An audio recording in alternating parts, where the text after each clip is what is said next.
So the vectorization toolkit from the previous lecture turns out to be quite useful in simplifying molecular tensors in the presence of symmetry and an application of symmetry to reduce the non-zero elements of the molecular tensor.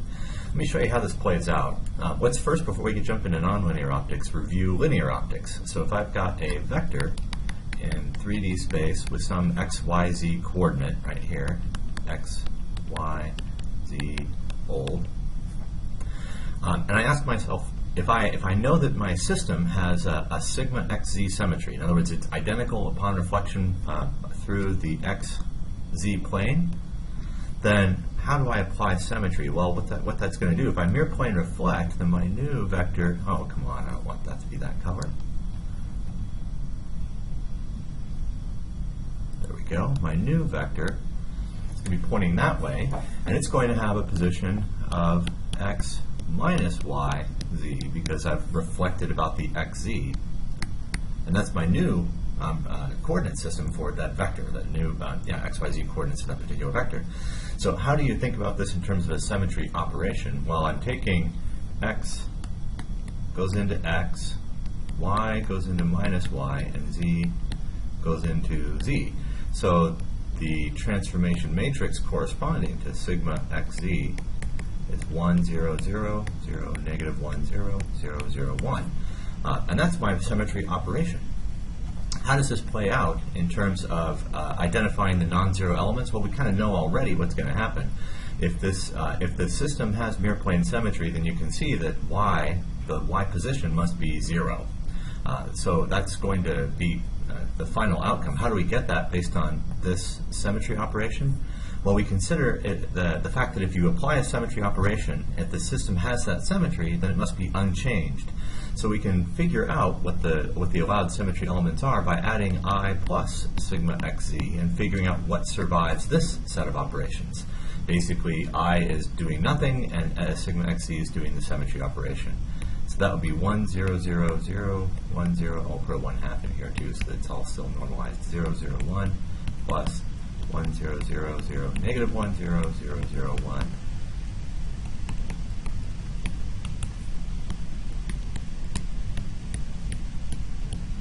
And what do we see?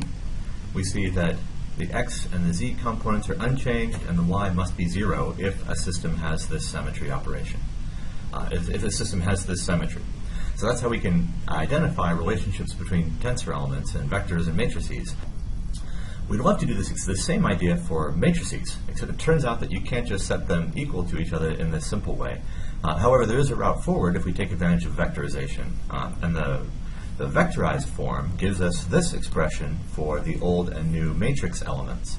And it's just simply we generate that by a simple Kronecker product of the symmetry matrix with itself to expand it out. And as you can see, this is what you get, where there's zeros everywhere, and then it's just the diagonal elements that survive because we're starting out with a diagonal element for sigma. And these are the non-zero elements. And so if we add this plus the identity, which is 1s all the way down the diagonal, you're going to see that this one will stay, this one will go away, that one will go away, everything with a negative sign here will go away, and everything else will be retained.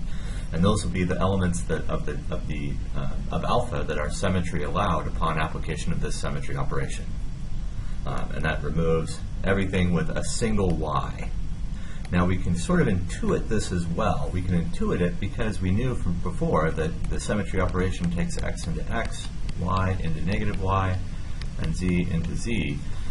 So we know just from the fact that we have a sign inversion there that anything with a single negative y, with a single y, should invert in sign upon application of the symmetry. And so we could have sort of guessed what this outcome was going to be for this particular symmetry operation without this more formal design. But we will see times where it's not quite as obvious, and having this formal architecture in place is advantageous. So again, we can take the same idea on to tensors, where it's not hard at all as long as we use the vectorized notation to just throw in another Kronecker product of the symmetry matrix. And then again, it's just adding that with the identity to determine which elements are non-zero. And as in the case of alpha, as well as mu, it'll be anything with a single non-zero y element, or an odd number more formally, so y will also disappear. will go away by application of symmetry. I won't bother writing all of those out because it's just big 27 set of numbers, and most of those are pretty straightforward. I will go through one explicit example for the C3 symmetry operation, in which it's not quite as obvious what the outcome of that symmetry operation is going to be. So we know we already have the rotation matrix from a previous discussion. We can use that rotation matrix to understand what the symmetry operation does to the system. So if we have threefold symmetry, then that corresponds to a symmetry operation of 0 rotation, 2 pi divided by 3, 2 pi times 2/3, and then 2 pi back to 1, which gives us 0 rotation again. So it's 120-degree rotation each time, corresponding to threefold rotational symmetry. And we're rotating about the z-axis, and so the question is this is azimuthal rotation only, and we can use that azimuthal rotation matrix that was discussed in a previous presentation. So how does that play out in terms of the symmetry operations? Well, it's not necessarily really obvious, but if you go ahead and perform those symmetry operations for 120-degree rotations and then add I plus 120-degree rotated plus 240-degree rotation, this set of 27 squared numbers emerges. Most of these are zeros, but it's not too hard to look through this list and see the symmetry relationships that do emerge. And this is just one of many. You can see that for these 4 tensor elements, they all are, so this is the rotated here, and this is the input here. This is beta prime. And so you can see if we have C3 symmetry, then the XXX element must be equal and opposite to the XYY, YXY, and YYX. And this is just based on the application of the C3 symmetry operation. There's no other introduction of symmetry in order to satisfy this condition. And similarly, just by inspection of this table, you can come up with a whole bunch of additional symmetry equalities and symmetry relationships that come out of this. 1, 2, 3, 4, 5, 6, 7, 8, 9. Well, the 9 really isn't a symmetry operation.